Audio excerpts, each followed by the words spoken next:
Hey, welcome to the latest edition of the Wellbeing Show. I have to say, I'm sort of slightly amused by this one because I had a whole week of trying to get Sarah, my guest, on because of my sort of neurodiverse ADHD traits of not putting her in my diary and stuff like that. And she's been phoning me up going, "Are we on?" And I'm like, "Are we? Oh no, what do I do now?" So it's been a classic situation, and it's amusing because Sarah has had a later in life diagnosis of her own ADHD. And we're going to talk a bit about that. Sarah's a scientist, a teacher, and now the proud owner of an ADHD diagnosis, which is quite a significant thing to get given the state of waiting lists in the NHS at the moment. It's a bit of a marathon. Before we get to that, folks, we're going to be talking about all of those things in Sarah's life. Really interesting story. Do remember that this show goes out as a pre-record. I'm really happy to hear from you. My number's 07506 319 745. Drop me a line on WhatsApp. If you're calling from outside the UK, +44, drop the first zero. But don't call during the show because I might be out with friends doing something social and I'll probably get grumpy with you. So it's not live, although it looks live. Do send me a message. And similarly, I can pass on messages to Sarah. We'll see. She might put up some contact details of hers at the end of this because I know that she provides tutoring and coaching. And people might be interested in that. That's enough from me. Sarah, welcome. Where are you? You. I'm based in sunny Lincolnshire, so just on the coast here, just by Mablethorpe. Great. Are Um, you so gonna get the warmth today? We've got sort of, I think, 20 degrees projected. yeah, I'm looking forward to it. I'm yeah, it's beautiful blue skies outside right now. My office is in my conservatory, so I get Right. to look over the over We're the not paddock. we're not apparently gonna have you Jack Russell joining us today. Your husband's No, my gorgeous husband's taken him to the beach for a nice long walk. oh pity. Would have been nice to have the Jack Russell running around yapping at us. Yeah, I sort yeah. of think of myself as a bit of a Jack Russell with my own ADHD traits. That's what Yeah. I'm like. I really identify with that type of energy, to be honest. So do I until he starts barking, and then I'm like, please be quiet. That's what my friends say about me. Just stop it, Noel. So have you always been in Lincolnshire? Is that your sort of home base, as it were? So I grew up in Stamford, born. That's where I was born and bred. And then ended up going to university in South Bank University in London to study biochemistry. And So um, where is Stamford so that people know? Locate it in the UK for us. South Bank University. Oh, Lincolnshire or Stamford. South. Um, Stamford. You grew up in Stamford, Stamford. right? So Stamford, if you imagine that kind of lump on the side of Lincolnshire on the Yeah, right hand side of the UK as you look at yeah, it, that's Lincolnshire really. yeah. Um, and so Stamford's towards the bottom. So you've kind of got the London, then Cambridge, and then Stamford Bridge comes to mind, the big famous ah, battle or something. yeah. So I think that's more. I don't know much about the Battle of Stamford Bridge, I'm afraid, Okay, but right. yeah. That's not it. So what was it like growing up in Stamford? You have brothers, sisters, or I've got two brothers and a sister. right? A very eclectic, blended family. Yeah. A difficult family. I think my mum had ADHD. She's not with us any longer to be able to confirm or deny that. Yeah, But yeah, looking back, I can now see traits in her and talking to cousins and others. They're kind of going, yeah, we can yeah. see that in the family.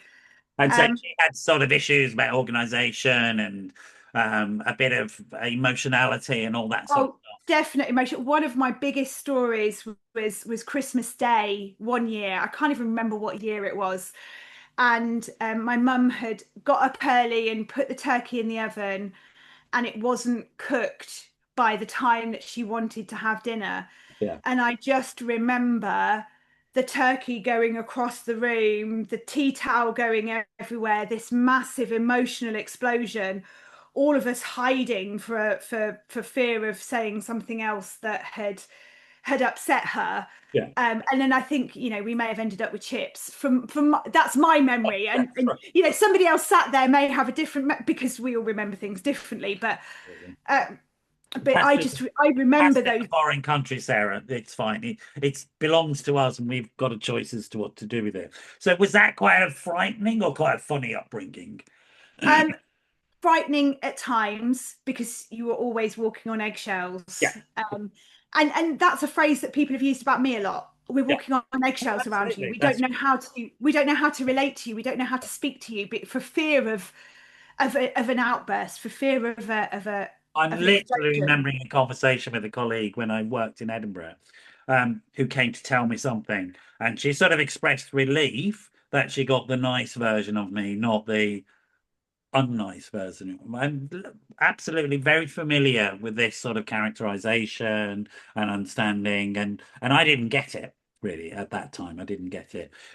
Did your mum have other issues around? Because sometimes with undiagnosed ADHD, you can have issues around misuse of alcohol and things like that. And Not alcohol, not for her, but I think there was definitely food, and I think my mum was always searching for love. She yeah, was always searching for acceptance. So I think there was a certain amount of, if I look back at her life history, I think there was a certain amount of searching for acceptance from the wrong kind of people. She ended up marrying an alcoholic who was abuser. that's a My very not my typical dad. story. Yeah. Yeah, my dad is a beautiful human being who is one of the nicest humans in the world. So but she ended up with the Somebody wrong kind of people. equally unpredictable and strange for different reasons. Yeah, no, Yeah. it's very familiar story, to be honest. Did you have much contact with that guy, or were you kept away? No, that was before because my mum had had a number of relationships. Right, So it was one of my other siblings' all right. fathers. So I didn't know him. I never knew him. Well, lucky for So, you, really. I grew up with an yeah, alcoholic father. Not a pleasant experience. Not one I would encourage anybody to engage in, to be honest. no, Um, yeah. but so, what's your sort of? You were good at school, I presume. You're not, or what was that like? I'm good at school, but all left everything till the last minute. Yeah, Always, I tell my students now, revise little and often. Let's give you structure. But boy, was I bad at that. yeah. you know, I literally left every test, every exam till the last minute. Um, Very familiar. I was very successful at school, but I would literally revise the last 6 months of the year. I wouldn't bother for the 2 years of the coursework and stuff like that. And in fact, my teachers sort of knew that and just let me go home during my A levels. So there's no point in you being in the classroom, Noel. Just go home and do what you do. And yeah, they sort of knew that, and that's how I got through life. Was that I needed that concentrated pressure. yes, I yeah. couldn't cope without pressure. Without a deadline, nothing ever happens. I often say to people now, give me a deadline. Tell me it needs to be done by Tuesday. I'll do it Monday night or 4 o'clock Tuesday morning, Yeah. but I will do it and I will have it to you by Tuesday. Yeah. I Uh, still do it. My PR team might listen to this, but the Nat in my PR team who gives me the articles to write, I ask her for a deadline, but she knows full well that I'll crash through it. And so she sort of has adapted to my needs to be told, do this now. And she's not afraid of saying that to me because I do need that because my brain just won't let me do that. yeah, absolutely. So what was Yeah. it like at school as were you distractible and all that? Did you have those type No, of no, none of those tendencies. I wasn't a tapper. I wasn't a fidgeter. I was definitely a daydreamer, but nobody can see you daydreaming. yeah. You can look interested and be daydreaming. You can look interested and nodding and not be in the room at all. And I'm that's actually not daydreaming, but I really identify with that. I am interested by what you say. But no, literally, I remember this at school. yeah, I would be somewhere on Mars, and it looked like I was in the room, but I wasn't. I was somewhere yeah. else all the And time. the other big story for me is I remember dreaming I was adopted. Did Not because I you? didn't want to be part of my family, because Because you just I felt love so my family. strange. That was the way Because to explain it. Yeah. yeah, I Yeah. just wanted my real family to come and pick me up and tell me we get you. Yeah. And I now understand that daydream, but I didn't at the time. But often used to just go, I really wish my real family would come and find me so Yeah. that I could just be accepted. And what was it? I mean, because often with undiagnosed ADHD, particularly with girls, because it's never been recognized. It's only recently We've been able to define ADHD in women and girls, and the same with ASD, the other major neurodiversity. Just in terms of terminology, tell me what neurodiversity is and your understanding of it. For me, Yeah, emotional dysregulation is the biggest part, and that that boardroom sitting at the front of my head, yeah, just not being in control of the rest of it. yeah, I think when I did eventually get my diagnosis, the psychiatrist described it as the gorilla being in charge of the brain. And if we can yeah. just shut the gorilla up, Yeah. then and so for me it's definitely that emotional regulation that um if But I'm I'm really meaning in terms of the term neurodiversity, what's your understanding of it as a term, as opposed to your specific oh okay preference? so for me neurodiversity is the fact that my brain doesn't work in the way that others or the majority of the rest of the population So how work. many people roughly are neurodiverse with sort of ADHD, do you think? Around the world, I would say between 5 and 7%. And this is based upon research, right? Yeah, absolutely. Not You know, research if you've you done, but the World Health no, Organization. not research I've done, but if you go into, I mean, I printed off some stats here because I can never remember No, statistics. same here, literally the So same. I thought I'd print off some Yeah. stats just from Google that kind of say estimated global prevalence in children is about 5 to 7% for ADHD. In adults, 2.5 to 4%, though many are undiagnosed. Right. Now, I want to stop us there because people need to understand this. There's, in terms of trying to understand what does that mean, it means that it's a significant part of the population. But when we see things that are cross-cultural and trans-historical, this is really these two very important terms. It means that it's stuff that people are born with, that Mother Nature has put into the genetic code for some purpose. And we don't necessarily understand that purpose, but there's a reason for it. Okay. We've begun to understand the reason for ADHD. But unlike other things, there's very few things in human culture which you can say are cross-cultural. So Yeah, often around mental health issues, certain cultures have certain expressions of distress, but other cultures don't have them because it's very culture specific to that environment. And there's certain cultures, for example, which have a higher prevalence of trauma for obvious reasons. If you go to the Gaza right now, there's going to be a higher expression of post-traumatic stress disorder, of course, than there is in the UK. And but there's not going to be a greater expression of ADHD over there. It's going to be the same. It's going to be the same because it's not based upon environmental impact. It's based upon what is encoded biologically and passed down because there were reasons for it. The same with a autistic spectrum disorder. We've begun to find in the brains of monkeys the same proteins that exist in the brains of humans with ASD. And so we look at monkeys now behaviorally, and we can see that they display the same behavioral traits as humans with ASD. Now, when you get cross species like that, it tells you it's very, very important to notice that because there's absolutely is an important reason why that exists. Now, recent research in ASD is indicating that, in ADHD, is indicating that there's a really important survival mechanism for the human species in our diversity. And this is our ability to have split focus.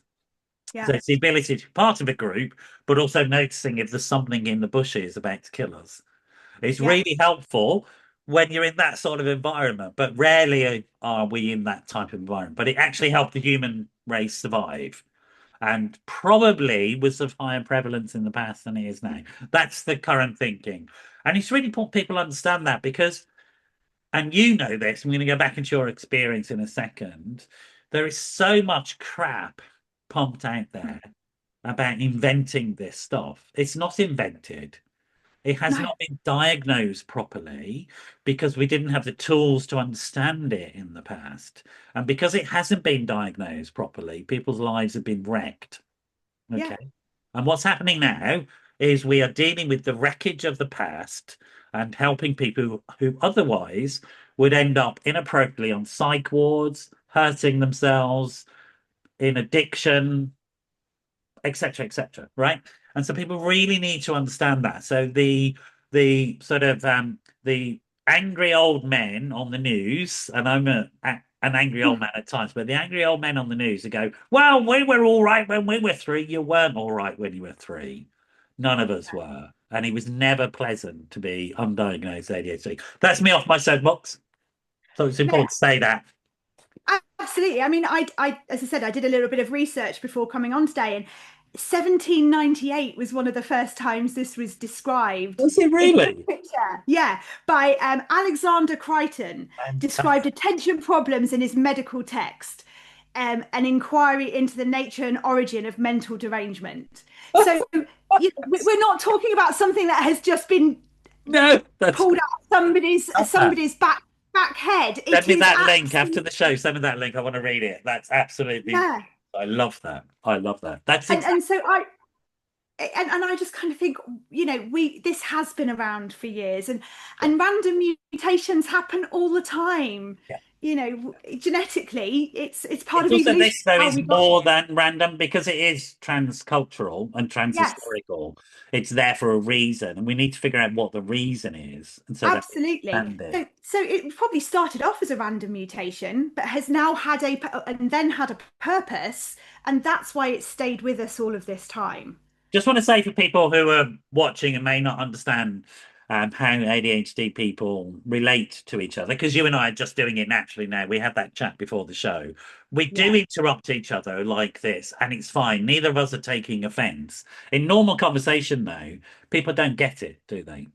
No, not at all. Not at all. What And happens to you when you're talking to a normal? What sort of emotional state do you go into? Um, oh, it's so difficult sometimes to because I want to overshare. Because that acceptance word that I used earlier Yeah, of wanting to be accepted, you want to kind of go, oh, that's me, I've had that experience, and please let me tell you all about it. And I'm going to go, and people have that view that the conversation needs to be all about you. yeah, And that's not what I'm trying to do. I'm yeah, trying that's to right. connect with you. I'm trying to be accepted. I'm trying to show you that I can relate to what you're talking about. Yeah. Not I'm trying to go, the world revolves around me because I'm so important. Absolutely, absolutely. Really important. And it's the sort of attention stuff gets the attention, but what doesn't get the attention is all the other stuff. So you're at school, you're not necessarily doing the typical attention getting behaviors. You're being relatively well behaved, I guess, in the classroom. What's your Yes. education experience like? Is the information going in? Are people understanding? Um, Often not understanding. No, often sat there. I always had good study buddies that would help me get to grips with any concept that I didn't understand. I would say I'm a reasonably intelligent person. I can pick up things quickly if it's explained in a way that I get, but if I Yeah. don't get it first time, I need to work at it. And some people, of course, with ADHD, they don't have that function. So they, like the gorilla that the psychiatrist told you about, is working memory going to long-term memory, right? Yeah. And organizational frontal lobe memory. So, but often people with ADHD, they have problems with working memory and long-term memory. And it's nothing to do with intelligence. It's just that the ability to process information is Yes. blocked, right? So I have to work harder to get things into my long-term memory. Reading a book, I've taken to listen to a lot more audiobooks or I apps that just recently discovered summarize them. It's a books. miracle. Yeah, It's an apps that absolute summarize miracle. books have just been great. So give me a It's book in 20 amazing. minutes, I Yeah, can deal with it. yeah, But ask me to listen to a book in over 6 hours, I've got to go back yeah, at least 17 times yeah, to, yeah. or if I'm reading a page, I have to read the same page 4 times. Yeah, I'm the same with my attention. It just I just that information doesn't go in. So that's really and you're at school though, you're not obviously showing signs of distress, which a lot of ADHD kids do by Yeah. behavioral problems and all that sort of stuff. So you're sort of fitting in socially on the surface, I guess. On the surface, but always like an outsider looking in, not quite knowing the rules of the game. Yeah, Not quite, I had friends, but yeah. not good friends. I didn't have deep connections with That's that people. social butterfly thing. Yes, You would absolutely. land a little bit and then go and land somewhere else and then land some, but not really feel emotionally connected to people. Absolutely. And a split personality. Yeah. Good at school and then out clubbing at the age of 14, drinking at the age of 14, Yeah. just making some poor choices there Yeah. because, and not necessarily people knowing that I was doing those things You because I don't need to answer this question, but often with that comes sort of hypersexuality again, the desire for absolutely. And connection. That was your. when we were talking earlier, that I think that was some of the things I alluded to about what I saw in my mum's history. Yeah. Um, and I've also experienced that searching for love, that searching for acceptance, and using sex as a means to find that acceptance, but actually it's not. It It's becomes just quite hollowed out, doesn't it? yeah, After. it's just a physical act. That's not love. Yeah. And then you have the sort of prototypical emotional responses of somebody who's lonely and isolated, feels different. So feels lonely. Now, feeling lonely is different to looking lonely. And we now Yes. understand that. And how feeling lonely for a social animal is devastating, Yeah. potentially. Yeah. Yeah, absolutely. In terms of health outcomes, psychological health outcomes. You were talking to me before the show that you've had a variety of diagnoses throughout your life. Oh yeah. I mean, Do you want to list them, or how many have you got? oh gosh. Well, I mean, anxiety, depression.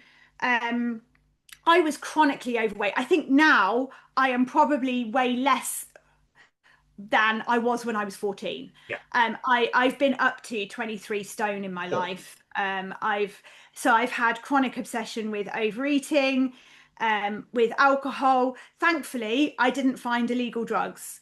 I think I kind of went, if I go there, I'm going to go there in a big way, so I'm not going to do it. Yeah. Um, and so thankfully didn't end up down that road, but I could absolutely have seen myself going down that road.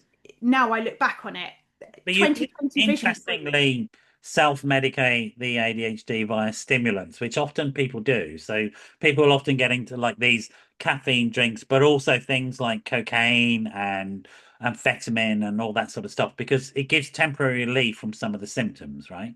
Yes, absolutely. But that So wasn't your route. You didn't go there. no, no, it was definitely food, and it was definitely in my later life alcohol. Yeah. Um, When I was at uni, for example, we're talking about your uni experience, I discovered amphetamine and suddenly I could do things. But actually, literally, the thing happened that you described was I then, within 6 months, did that complete over the top ADHD obsessive use of it and yeah, smashed myself to bits on it. I mean, it was just like extraordinary how quick. And then I thought alcohol was safe. yeah. Right, exactly, exactly. Um, so you somehow get through school, but I'm guessing you're having emotional and psychological distress, which is not being communicated to people. What was Yes. that like for you? What sort of things were you experiencing? Just complete isolation. Yeah. I think I was desperate to. I remember being 17 and midway through my A levels and saying, I'm going to go and join the Navy. Right. Yes, yes, yes, yes, yes. I wanted to run away. Yeah.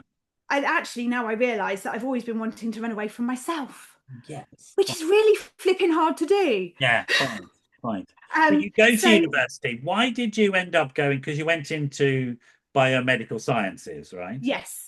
What was, tell me So about that. How the did that? only person I've really, not the only person, that's a very definitive statement. One of the most influential people in my world who absolutely loved everybody with unconditional positive regard was my grandmother, was my dad's Right. mum. Yeah, yeah, yeah. She had nothing in her life but love to give people. And she accepted everybody. Yeah, And when she passed away of cancer, it was one of the hardest things because then I suddenly felt alone. yeah. Take your time. Take your time, Sarah. Yeah, no. Memories come up and then we have feelings about them. That's okay. So I felt Sounds like she very was wonderful, mate. she was, I mean, even my siblings who knew her better than me because they're older than me talk about her with the same love and compassion. But for Because you, one of the few people who could just, you felt like you were totally accepted by. yes, absolutely. There was never any judgment in her whatsoever. There was never any, I'm not going to take you for who you are. Yeah. And so when These she people in passed our life away, are so important in terms of life yes, outcomes. Without those people in our life outcomes are dreadful. yeah, But when we and have when we have that, at least that experience, that's enough as a reparative experience to enable us to have better outcomes. So she was extraordinary in your life, I can yes, see. absolutely, absolutely. So I chose science. I'm just going to grab a tissue. You go for it, mate. You No, no. take the time. I chose science because I wanted to save the world. Yeah, I wanted to go and save the world from cancer.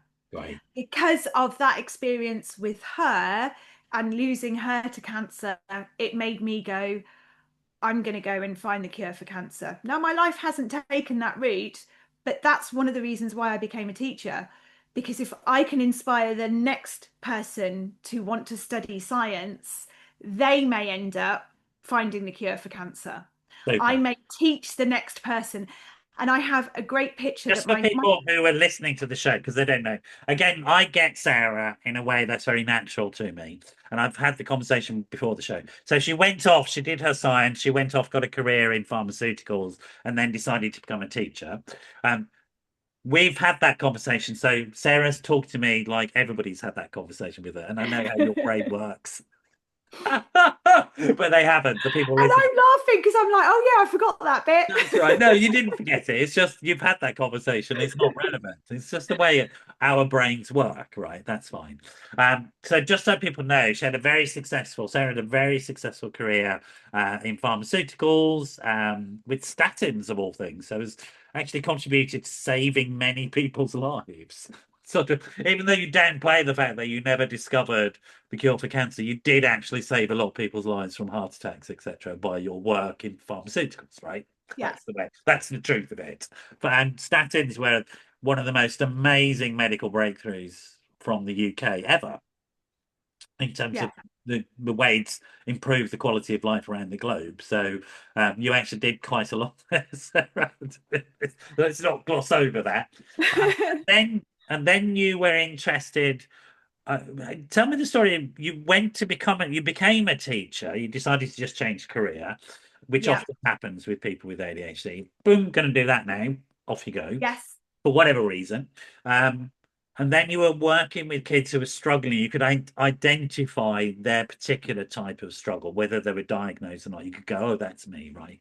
Yeah, absolutely. I was working in a school and I had a colleague's daughter in my class and I really felt And we should remember, sorry to interrupt, we should remember Sarah's not had her diagnosis yet. So this is all no, intuitive yes. on your part, right? And I'm just seeing actually definitely intuitive. Sorry to answer your question. Absolutely, yes, definitely intuitive. And definitely I'm seeing a group of children that even though I'm working in a school where we have relatively small Yeah, class yeah, sizes, yeah, um, they still need that personal attention. So I then go and say, okay, I can see this group. I was head of science. I wanted to, obviously it's in my interest as head of science to make sure that the science results are as good as yeah, possible yeah, because you want the best outcome for every child. So I put together a tutoring program for these students and I let them come in small groups of one and two, whatever they choose to feel most comfortable, yeah, because I'm very much about we need to make sure that they're comfortable with where they're at. yeah, And they improved their grades. They went from an E to a C, and yeah, actually, it was back when we had the old money of letters for grading, but they actually improved. And I suddenly went, I was always as a teacher kind of slightly against tutoring oh, because I didn't want parents to pay for the extra education. But then I realized that talking to somebody on a one-to-one basis like we're doing now mhm, is so much more powerful than being part of a group of 30. yeah, And for somebody who does suffer with ADHD or ASD, you can sit. Now I look back on, now I've got my diagnosis, and now I sit back and look at the fact that I could daydream my way through school. So can most other ADHD people. yeah. And also, And like, what we understand about the condition now, the diversity now, is like the simple things like the clock in the classroom. Some kids with ADHD cannot read, that cannot follow a hand, so they can't tell it's an hour, But if you give them a numerical thing, they can understand it. Yes. But also you can do things like you can color code the zones. So even kids that can't understand that because they're too young, you were in the green, now we're in the orange, now we're in the red, and that tells them how to do things. It's like there's such a range of stuff we can do now that we understand this, which is But unintrusive, right? one of the things that you just said there about the clock, and what I instantly thought of was the ticking of the clock. Because Really? Right. any little noise like that Distracted you would completely. distract me. And That's right. even now, um, You know you, why? Because your brain is wired to look for that, because it's a potential threat. yes, That's what we understand now. So for yeah, you, your brain is going, I've got a bunch of people whose lives I need to save because we're all together in this clan, this family group, and yeah, that is a saber-toothed tiger about to kill us. And yeah, it's like, it's impossible to ignore.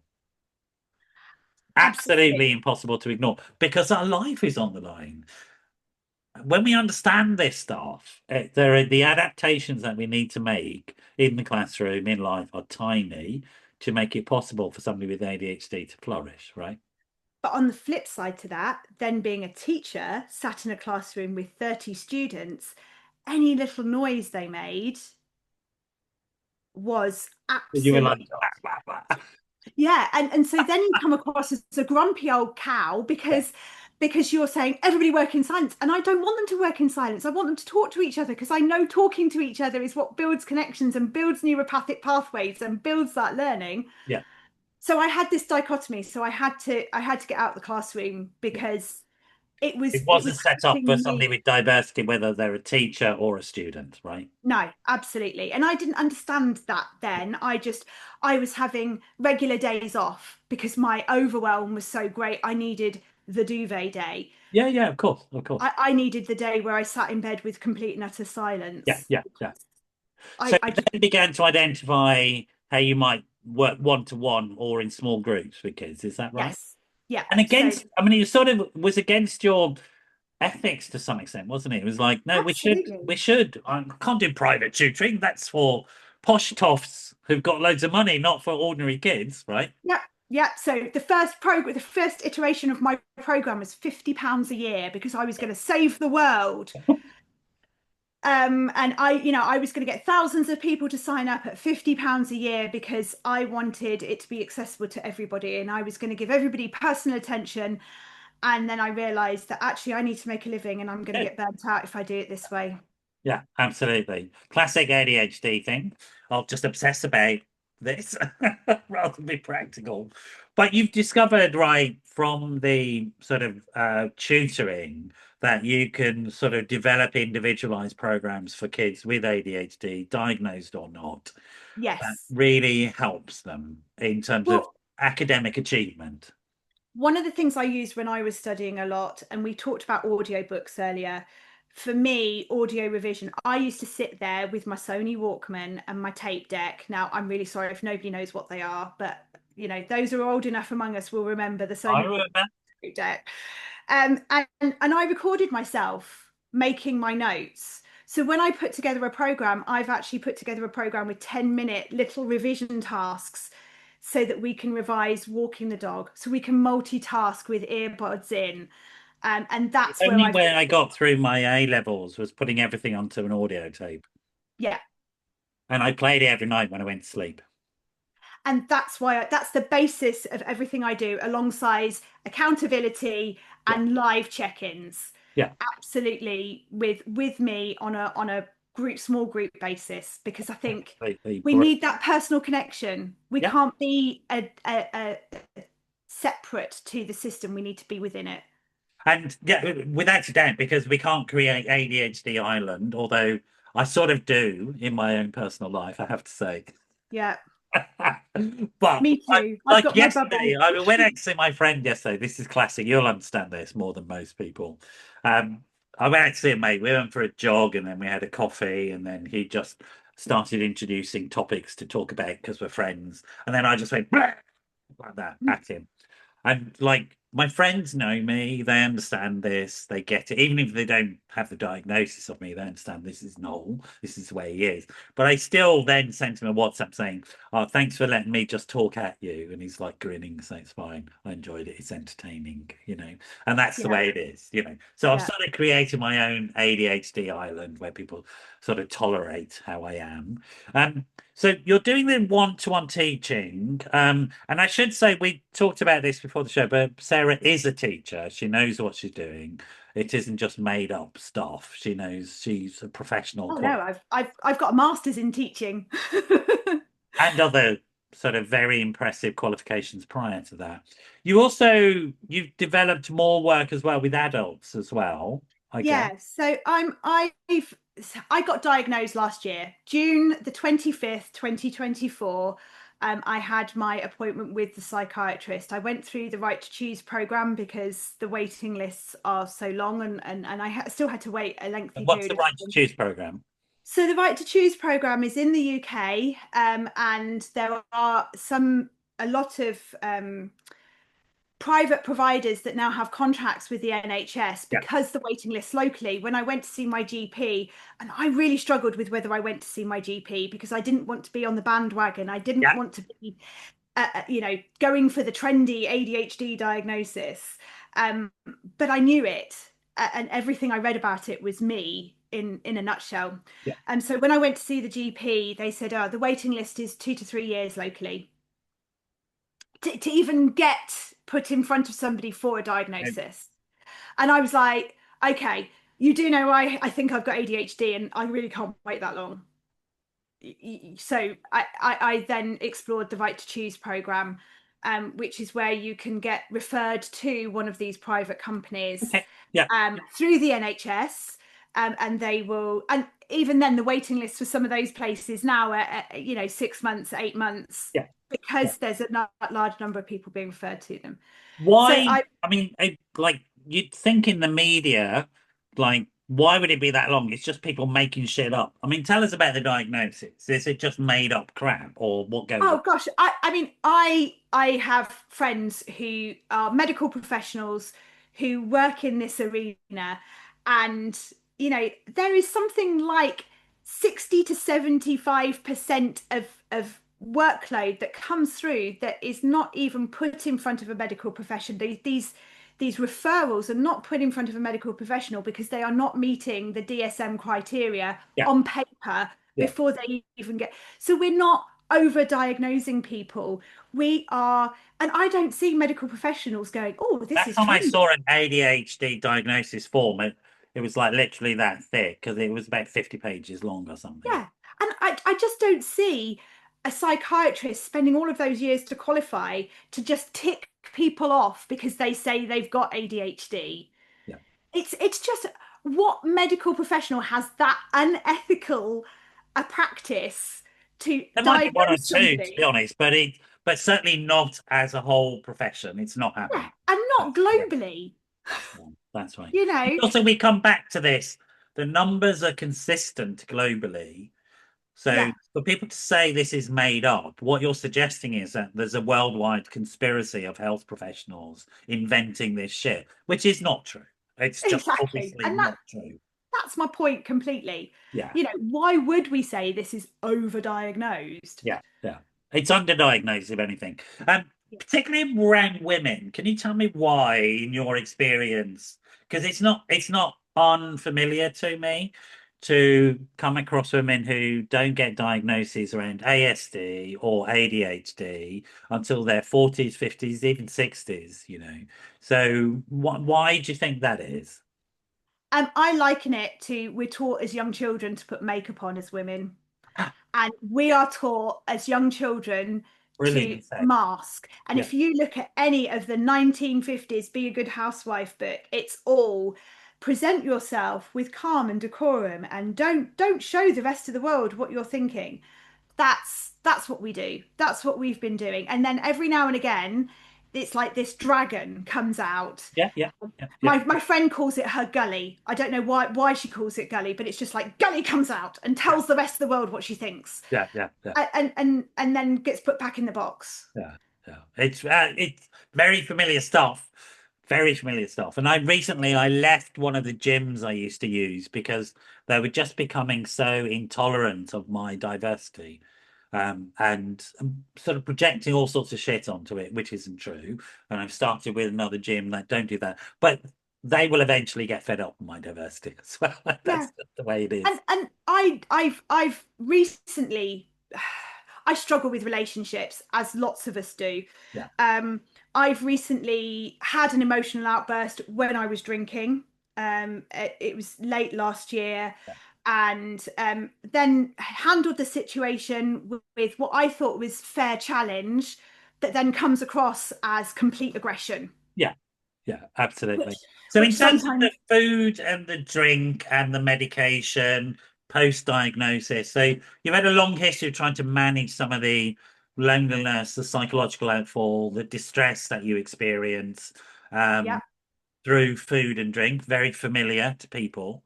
Um, Now you've got the diagnosis, you started on medication, you're titrating, you say. Where yes. is all of that stuff now in the mix, would you say, for yourself?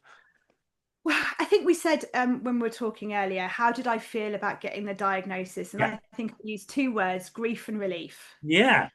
I Yeah. think relief that I can now go, I'm not absolutely this awful person that I've always thought I was. That's right. I'm not this awful person that is choosing to make these decisions to hurt people. Yeah. That's never my intention. I'm not, but the relief, the grief over, if I had the diagnosis when I needed it, Yeah. way back when I was younger, I would have acted so very differently or had different support throughout my life. Yeah. So, one of the stories we talked about, and I think this is really important to be open about, because one of the things I said was that I've had 11 miscarriages. Yeah. And, you know, that's been tough to deal with. Yeah. And Yeah. it's been really, really tough, and grief and emotion. And I've projected that on, oh, projection's another thing I do very well, projected that emotion onto other people massively. Mhm. But the one thing that it did give me was a misdiagnosis of depression, because when you sit in front of a GP and go, I'm not coping, and then they look at your history and they go, well, of course you're not coping. You've had 11 miscarriages. Anybody wouldn't cope with that. But I think I needed different kinds of support. And if I'd have had the ADHD diagnosis, and I probably would have got different support. Yeah. And the really important thing for me that I really wanted to share, because I think we don't talk about this enough, Yeah. is how low I got at that point, because I couldn't see I had a purpose. Yeah. And I got to the point where I wanted to take my own life, and I Yeah. actually attempted it twice. So just, Um, I always do this when we start talking about potentially what we call triggering subjects. yeah, I usually stop and say, right, if anybody's listening to this and you really identify with this, and it may bring up thoughts and feelings, particularly if it brings up thoughts and feelings of wanting to hurt yourself, it's really important you understand you're not alone. I would recommend that you give the Samaritans a call right now. Don't bother listening to the rest of this show. Put it on pause. Go and chat to the Samaritans first, or a mate, or whoever. Pick up that phone, make a call, know that you're not alone, that you're having a temporary feeling which will pass, and there is a solution to all of this. That's really important for people to understand. Carry on, Sarah. So you had these but suicidal ideation experiences, yeah, right? and that's why I wanted to talk about it, is because I really, really want people to know that there is another side to those feelings, that you can work through them, that you Yeah. can get to a point where you are sat in front of a wonderful human being on their podcast, sharing that and feeling brave enough to share that. How are And you doing around that now in terms of the way your brain's functioning, how you feel about yourself? Where are you at with all that now? um when I mean, I've taken my medication this morning. I've Okay. had one day off during titration without my medication, and Yeah. I suddenly had that hyper anxiety. And that's the one thing I would say I've reflected on, is that the medication doesn't take away the ADHD. You don't have a cure. Yeah.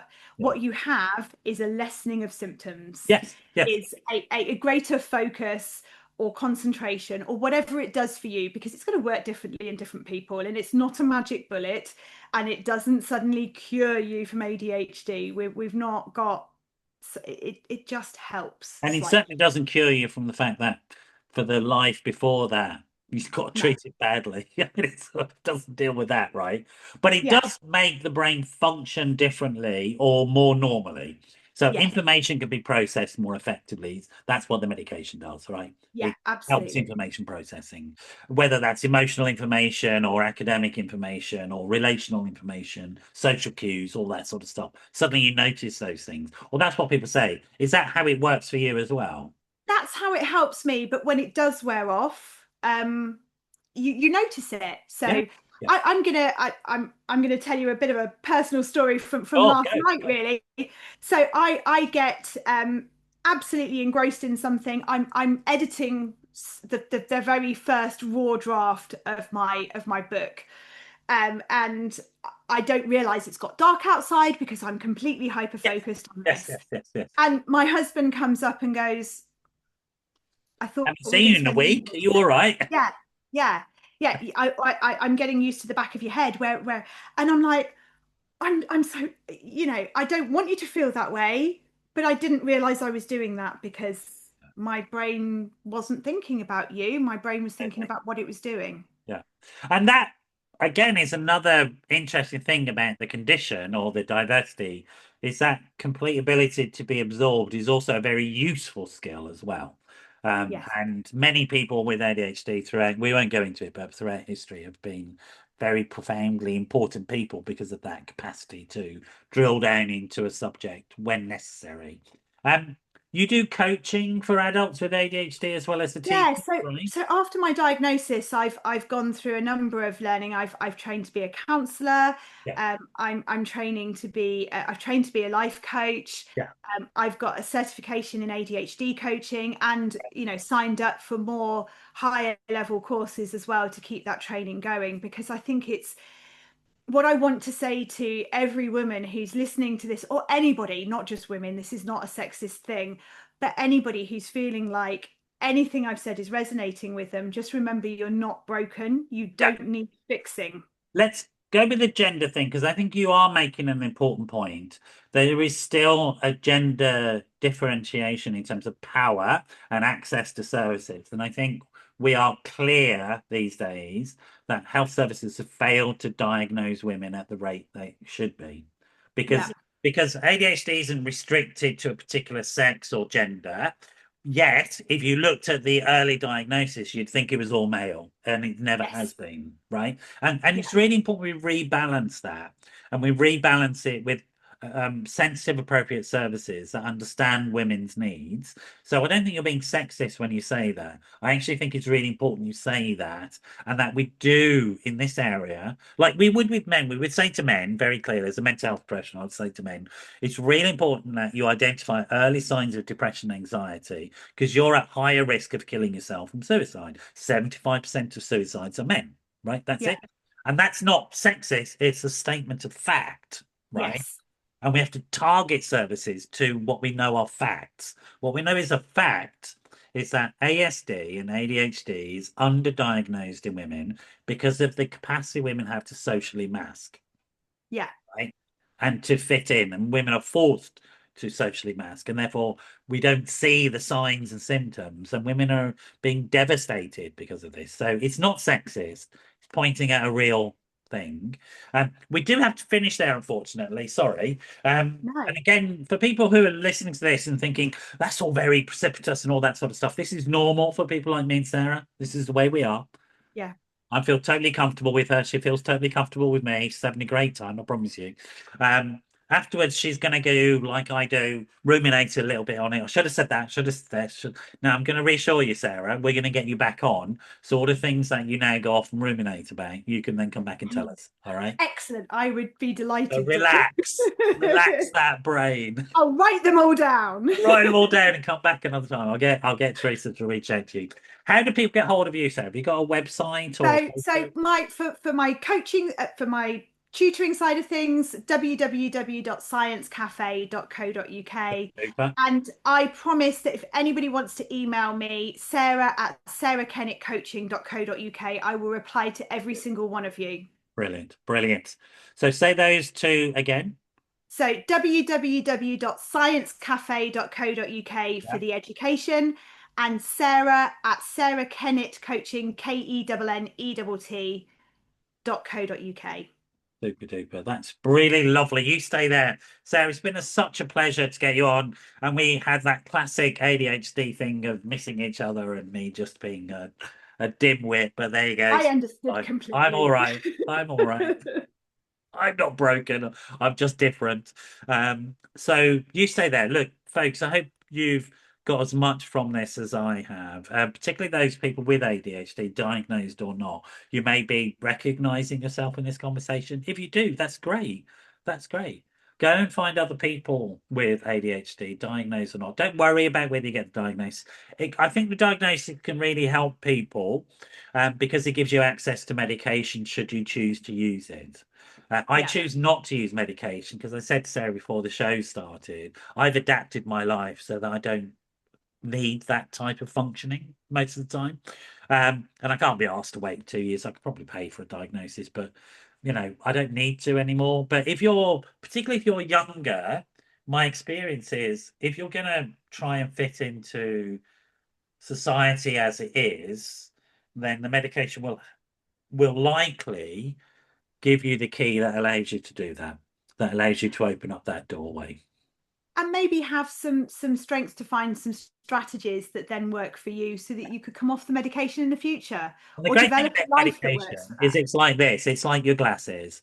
You put it on, they work for a certain amount of hours, and then they stop working, and then you take them off, and you go back to being who you are.